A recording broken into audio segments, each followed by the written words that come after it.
Good evening, everyone. I am just going to run really quickly through a PowerPoint on chapter 28, the respiratory system for you here.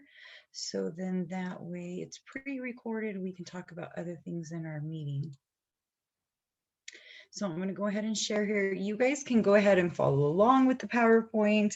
You guys can, pull this up later and pull my notes off of it because I know it's kind of just like me talking, but if I talk too fast, you can slow me down. If you need to take notes, you can pause, etc. Okay, if you watch the recording. So we are going to cover chapter 28, the respiratory system.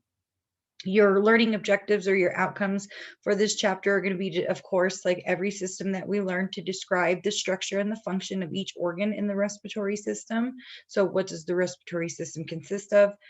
Describe the events involved in inspiration and expiration, as you'll see in our assignment that we have later on this evening. We have to explain what happens or number the order of activities that it takes to make an inspiration. Okay, so that's going to be important. You're going to want to pay attention. You should be able to explain how oxygen and carbon dioxide are transported in the blood. As well as compare various respiratory volumes and how they are used to diagnose respiratory problems. And then your last objective or learning outcome will be to, of course, describe the causes, signs, and symptoms and treatments of various diseases and disorders of our system, the respiratory system. Okay. So your first objective here, the organs of the respiratory system. Your nose in particular has openings called nares. Okay, and these lead to your nasal cavity, which is the space behind the nose. Three structures called the nasal conchae are named for their position. So they are superior, middle, and then, of course, inner or infer. Paranasal sinuses are air-filled spaces which serve to reduce the weight of the skull and equalize pressure. The pharynx shares functions with the digestive system. Okay, your nasopharynx is the junction of the nasal cavity and the throat, and then the oropharynx is the junction of the mouth and the throat.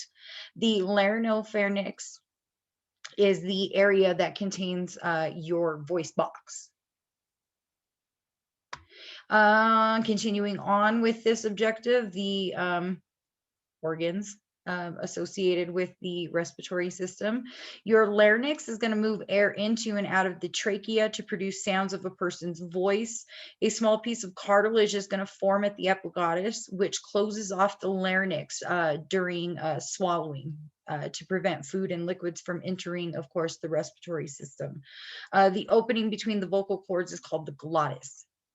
Your trachea is made of rings of cartilage and smooth muscle. The trachea branches into the bronchi, which branch, of course, into the bronchioles, and finally end with the tiny sacs called alveoli, as you'll see here in this picture. Okay, so your larynx, trachea, then it branches off.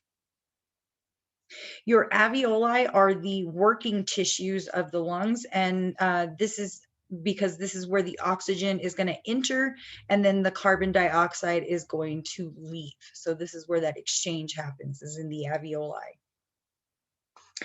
There are three lobes of the right lung, okay, but there's only two of the left, okay. The left thorax area is only has two because the space is needed there to make for your heart, kind of a thing. It's kind of the way to think of it. A double-walled membrane surrounds your lung, and it's called pleura. It's kind of like a little sac, kind of a thing. And this space between the pleural layers allows for smooth movement, okay, related to pleural fluid. So then that way it's not this brash, like rubbing kind of a thing. It's smooth fluid in there, okay, and it eases with that contraction in the movement of the lungs, etc. Okay, so there is another slippery fluid called surfactant, and this helps to maintain inflation of the alveoli. So your second objective or learning outcome here, the mechanisms of breathing. So this is going to be the events that are involved in inspiration and expiration. So your action of breathing in and out is due to the changes of the pressure within the thorax in comparison with the outside. This action is known as external respiration. With inspiration, the intercostal muscles between the ribs and the diaphragm are going to contract to expand the chest cavity, right? You breathe in. When you breathe in, notice your chest lifts, right? We lift up and out. The diaphragm is going to flatten and move downwards, and the intercostal muscles are going to move the rib cage upwards and out. This is going to increase in size and decrease internal air pressure, right? So then that way you can allow for that inflow of oxygen or air to come in. Okay, with the decrease of the internal air pressure and air from the outside at a now higher pressure than the inside, it's going to rush into the lungs and equalize out the pressures. With exhalation, your diaphragm and intercostal muscles are going to relax and return to your resting positions. This is going to reduce the size of the thoracic cavity, thereby increasing the pressure and forcing the air out of the lungs. Your rate of inspiration and expiration is controlled by the respiratory center within your medulla oblongata. And your medulla oblongata is, of course, in the brain. Inspiration occurs due to the increased firing of inspiratory nerves. Your exhalation occurs due to the sudden stop in impulses along the inspiratory nerves. The lungs are prevented from excess inspiration due to the stretch receptors, right? So it's not like a balloon, it's not going to let it pop, right? Kind of a thing. And these are located within the bronchi and the bronchioles, which send impulses to the medulla oblongata when they are stimulated. So common occurrences after breathing patterns, these are going to be coughing, sneezing, laughing, crying, hiccups, yawning, and then of course speaking. Okay. Your third objective here, the transport of the oxygen and carbon dioxide in the blood. Okay. Oops. This is going to help you to explain how that exchange or the transportation goes ahead and takes place, kind of a thing. So your lungs serve to exchange the two gases in the blood. Oxygen enters the blood from the lungs, and carbon dioxide, of course, is expelled out of the blood into the lungs. The blood serves to transport both gases. Oxygen is carried to the cells, and then carbon dioxide is carried away from the cells. And here's kind of how that little loop happens. Oops. Your fourth objective here, your respiratory volumes. This is going to help you with comparing various respiratory volumes and how they tell certain things in order to be able to diagnose respiratory problems. So the following terms are going to describe various lung and respiratory volumes. You guys can go ahead and use the table from 28.1. You have what's called your tidal volume, or TV. Okay, and this is about 500 milliliters, is the amount of air inspired during normal relaxed breathing. The inspiratory reserve volume, or IRV, is about 3,100 milliliters, and is the addition of air that can be forcibly inhaled after the inspiration of a normal tidal volume. Your expiratory reserve volume, or ERV, is about 1,200 milliliters, and it is the additional air that can be forcibly exhaled after the expiration of normal tidal volume. Your residual volume, RV, is about 1,200 milliliters, and it is the volume of air still remaining in the lungs after the expiratory reserve volume is already exhaled. Summing specific lung volumes produces the following capacities. So your total lung capacity is the maximum amount of air that the lungs can fill. Your vital capacity is about 4,800 milliliters, is the total amount of air that can be expired after fully inhaling. The value will vary according, of course, to, age, body size, etc. Is it a child? Is it an adult? Okay. The inspiratory capacity, or IC, is about 3,600 milliliters, and this is the maximum amount of air that can be inspired completely. The functional residual capacity, or FRC, about 2,400 milliliters, is the amount of air remaining in the lungs after a normal expiration. Some of the air in the lungs does not participate in gas exchanges, such as air that's located in the anatomical dead space within your bronchi and bronchioles, usually outside the alveoli area. Here is that table I was letting you know, 28-1. You can go ahead and reference this in your book.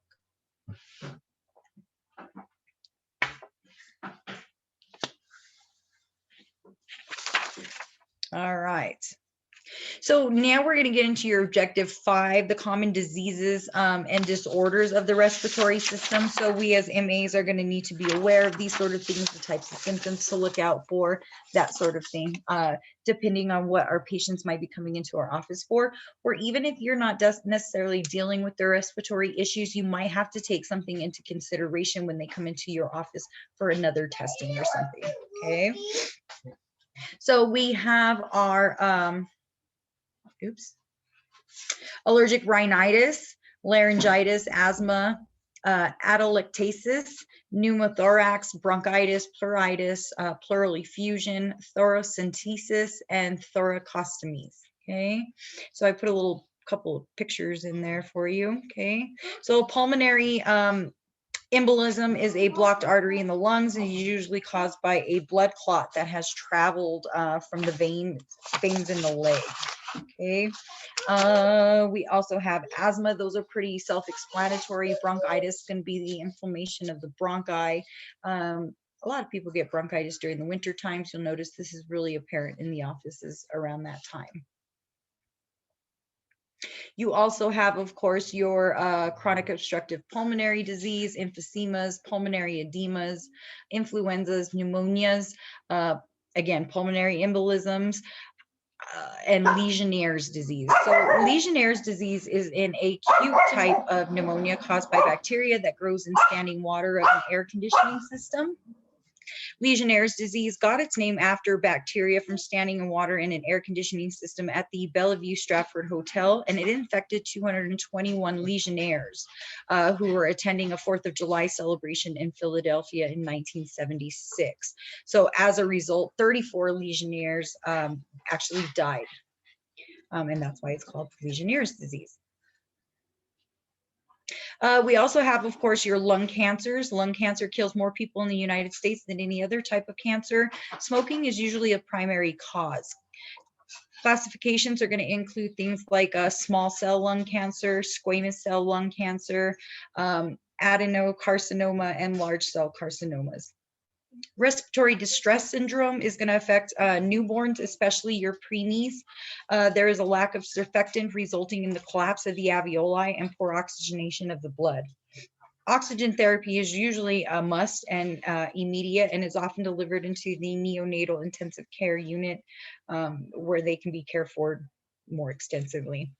Severe acute respiratory syndrome, or SARS, is contagious respiratory disease first identified in 2003. SARS is caused by a virus associated with a common cold. Sinusitis is going to be the inflammation of the membranes lining the sinuses of the skull. Mucus production blocks the sinus openings, and as a result, congestion builds up and discomfort in the entire facial area. If you've never had a sinus infection where you get that sinus headache all right up in here, that sinus pressure, that pain, that's usually what that is. Sudden infant death syndrome, or SIDS, is when a baby dies in their sleep, right? SIDS has really no characteristic signs or symptoms. Proper sleep positioning is always recommended for infants, and alarms are used to alert parents to breathing difficulties if some respiratory risk factors are involved. So my sister, actually, when she was little, she was an infant, she had respiratory issues, and my parents would put these little electrodes on her when she went to sleep, and they would lay her down in a particular position. If she rolled over in any particular way, or if her breathing slowed down in any particular way, this alarm would go off and wake everybody in the house up. So that's one way that they monitored her breathing when they were allowed to take her home, kind of a thing. So your tuberculosis primarily affects your lungs, but can also be spread to the other parts of the body. The cause is usually a bacteria, but is also associated with HIV when the body's immune system is unable to fight off usually common infections of the lungs, kind of a thing. An upper respiratory infection, or URI, is also known as common cold. Your URIs are usually caused by a family of different various viruses, which are airborne and, of course, transmitted by contact, right? Your sneezy mucosa little boy comes up and kisses you, something like that, kind of a thing. And then, of course, here is our chapter summary. Okay, so we got the organs that consist of the respiratory system that consists of the larynx, trachea, bronchi, bronchioles, lungs, and alveoli. Your breathing is going to consist of an inspiration and expiration completely. The transportation of oxygen and carbon dioxide is usually done with the blood, right? The blood travels it around the body and distributes it and makes that exchange of both gases. Your respiratory volume and respiratory capacity, they can definitely be defined in various different ways. Be sure to go ahead and look at the table on 28-1. And then, of course, your diseases such as rhinitis, SARS, SIDS, tuberculosis, asthma, and pneumonia. Go ahead and take a look at some of the treatment options for those.